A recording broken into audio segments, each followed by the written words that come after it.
Welcome back to the Body Composition Coach podcast. This is episode 16. We are in the studio again, so new audios, new visual. Hope you guys are enjoying this and hope you guys have enjoyed the 15 episodes that we've been through so far. Now, if you have, please go ahead, leave us a 5-star review. Let us know what you think. Share us with a friend.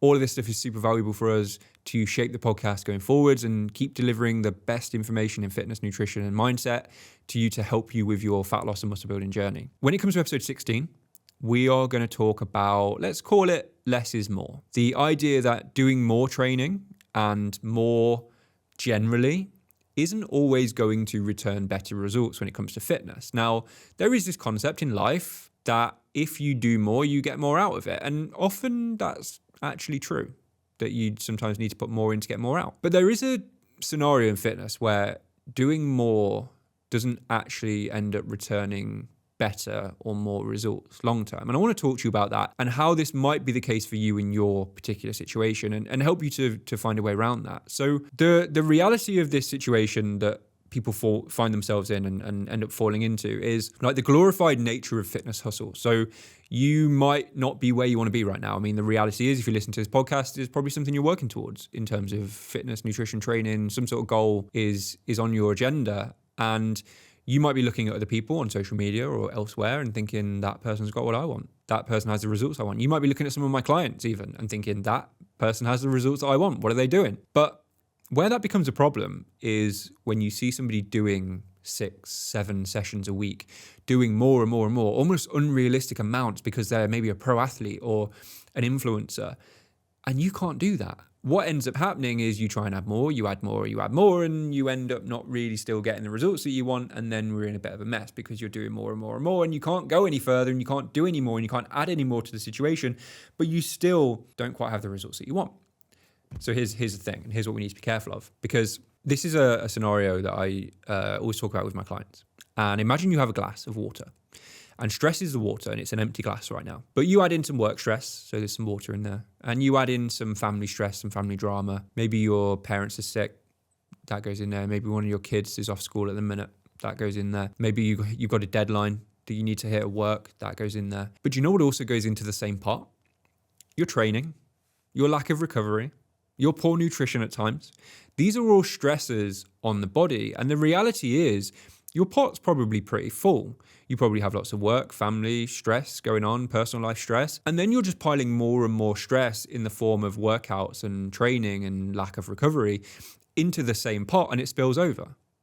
And you can't maintain it. You can't get the result that you want. When you're thinking about stress generally, you need to think about it as a stressor on the body. It's all the same. So a stressor on the body, it reacts the same with the body. Work stress versus training is all a stressor on the body. Now, when your cup overflows or you can no longer hold any more stress, that's when you're going to struggle to see the results that you want. What ends up happening is you get exhausted, hard work, burnt out, however you want to describe it, but you don't actually get the result that you want. Now, something you need to understand, now we understand that concept, is that your muscle doesn't actually grow in the gym.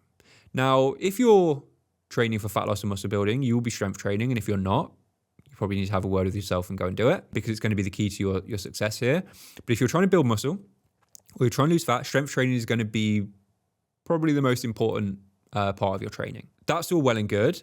But if muscle doesn't grow in the gym, if muscle isn't made in the gym, it's actually made when you recover from the gym session, then that changes things a little bit, right? Because you're there grinding away in the gym 5, 6, 7 days a week, and you're not really seeing the results, but that's because your pot's full and your stress is overflowing and you're not getting any recovery.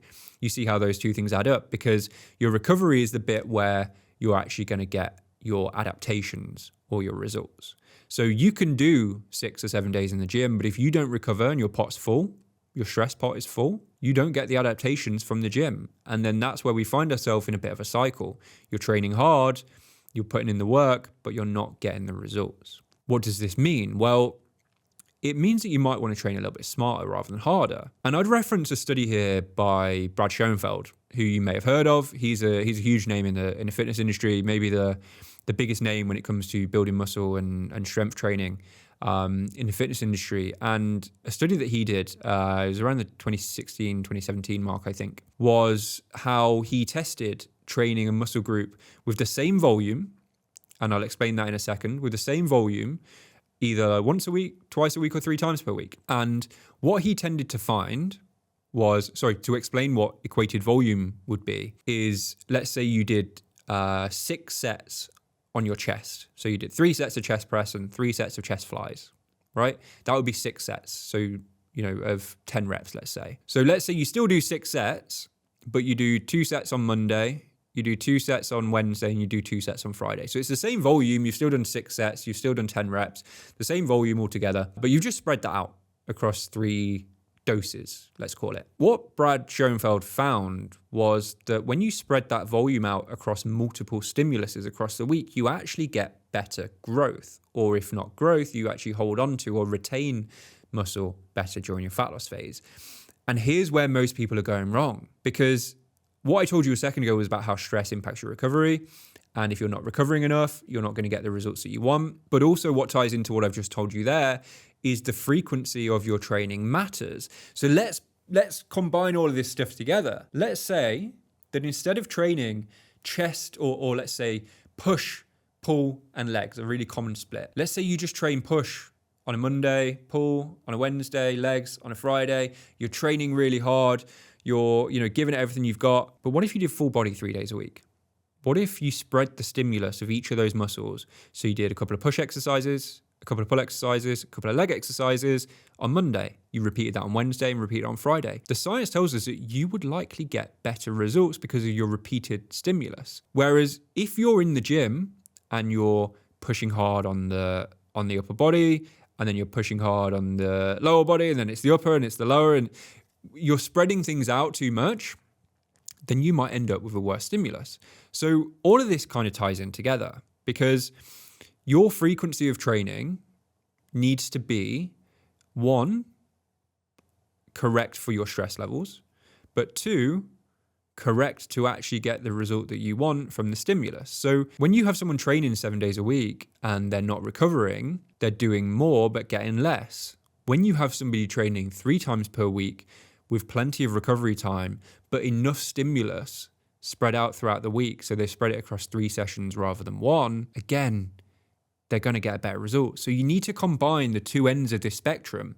One end of the spectrum being doing too much and getting nothing out of it, and the other end of the spectrum being doing less and getting more. How is this, why is this relevant to you, and how do you apply it to your own situation? Well, if, as a lot of the people that work with us are, they're business owners, they're in high corporate positions, they're family people, they have a lot going on at home, and in pushing themselves to get the 4, 5, 6 training sessions in a week, and they think the benefit's going to pay off, they miss out on things like family time, maybe like work promotions, because they're so busy focused on their fitness that they're not able to focus on everything, and family life's taken over, and they've got to spread what they've got left between fitness and work, and they're missing out on things generally because they're so caught up in doing more and more and more with their fitness, when if they just worked a little bit smarter rather than working harder, and they took into account Brad Schoenfeld's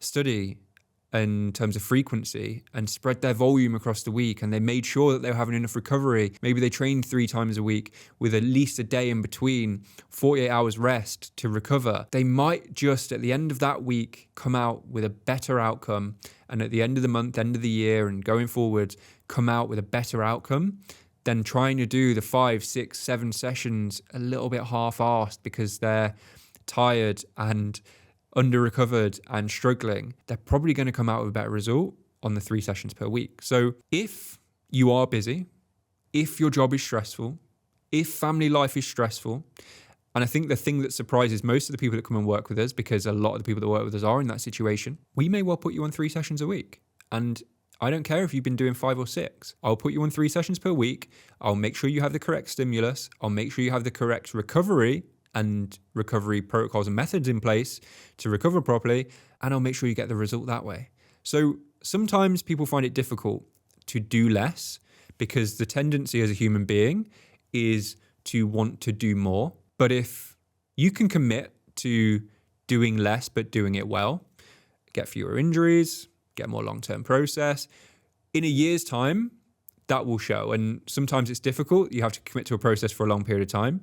But just trust me, if you commit to this process for a long period of time, you train less, but you train hard, you train with the right intensity, you keep the same volume, you just make sure you got the recovery, then I would expect you would get better results long term. So look, if you're ready to stop spinning the wheels, stop training 5, 6, 7 days per week, buy your time back or get your time back, get some of your focus back so you can put effort into your work, into your family, into your kids, instead of always spinning the wheels in the gym, always trying to do 5, 6, 7 days a week, but never really getting the results that you want, drop us a DM on any of our socials, drop me a message on Instagram, let me know that you've listened to the podcast, let me know that you feel like you're training too much and your stress cup is full, and actually you will probably benefit from more frequency, more intensity, but less training sessions per week. Drop us a DM and we'll help you. We'll show you what that looks like. And as always, if you've enjoyed this podcast, you can recommend us to a friend. Please do. Leave us a nice review. Let us know what you thought. Give us a 5-star. Give me your feedback. It's always appreciated. But once again, thank you for joining us for episode 16, and I'll see you in the next one.